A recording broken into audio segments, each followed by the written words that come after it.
It is an honor to contribute to this dialogue on adaptation, resilience, and African leadership. I thank the organizers for placing this theme at the heart of Africa Climate Summit.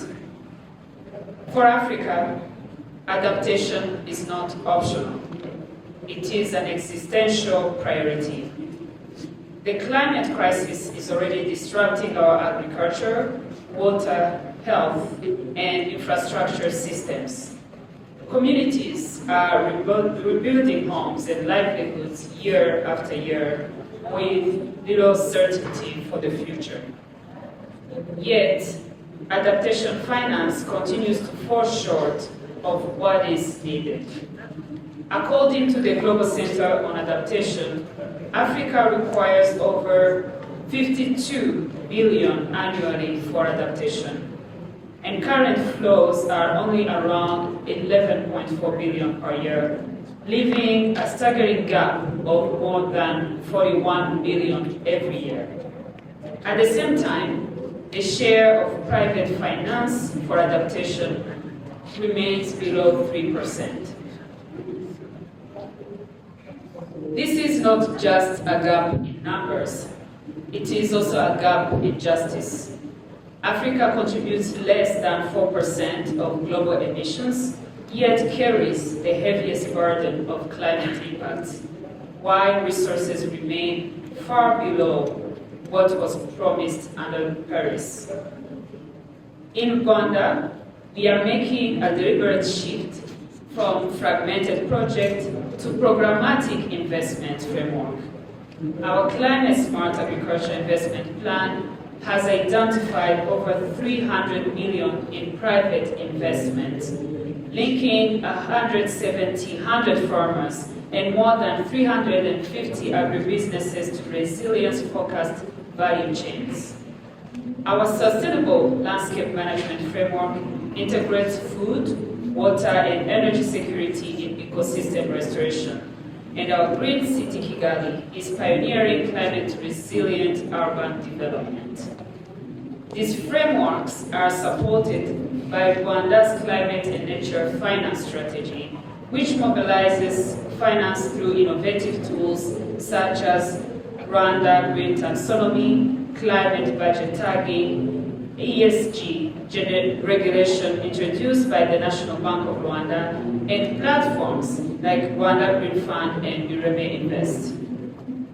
Together, they are creating pipelines that investors can trust and that deliver resilience at scale.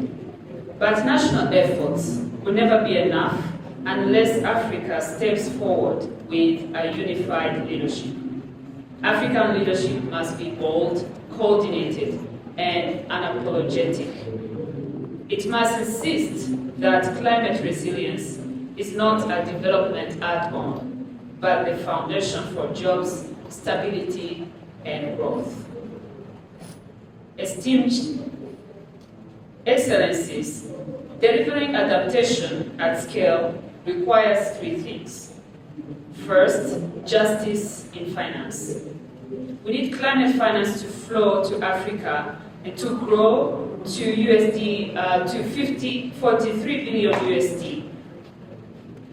But that is still only 23% of what we need annually to meet our NDCs. Adaptation remains the weakest link. We must secure more concessional resources with simplified access and ensure that the most vulnerable countries and communities are not left behind. Second, we need demand-driven support.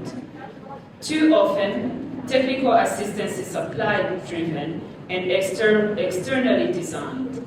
This leads to endless workshops, but too few bankable projects. We cannot afford to continue to simply build capacity that does not translate into building resilience within our communities, our countries, and across the continent. Support must respond to what countries actually identify as their priorities. And third, African solutions. Initiatives such as Africa Adaptation Acceleration Program are powerful, because they are African-led and designed at scale. From Ethiopia's Green Legacy to Rwanda's catchment restoration program, we see how adaptation is rooted in our people, our ecosystem, and our economies. As we look forward to COP30 in Berlin, Africa must speak with one voice. We must insist that adaptation and resilience are financed at the same level as mitigation. And we must show that African leadership is not waiting for solutions, it is already delivering them. Rwanda stands committed to this vision, and we are ready to work with our fellow African nations to ensure that adaptation is not a slogan, but a reality, building resilience, securing livelihoods, and shaping a sustainable future for our continent. I think.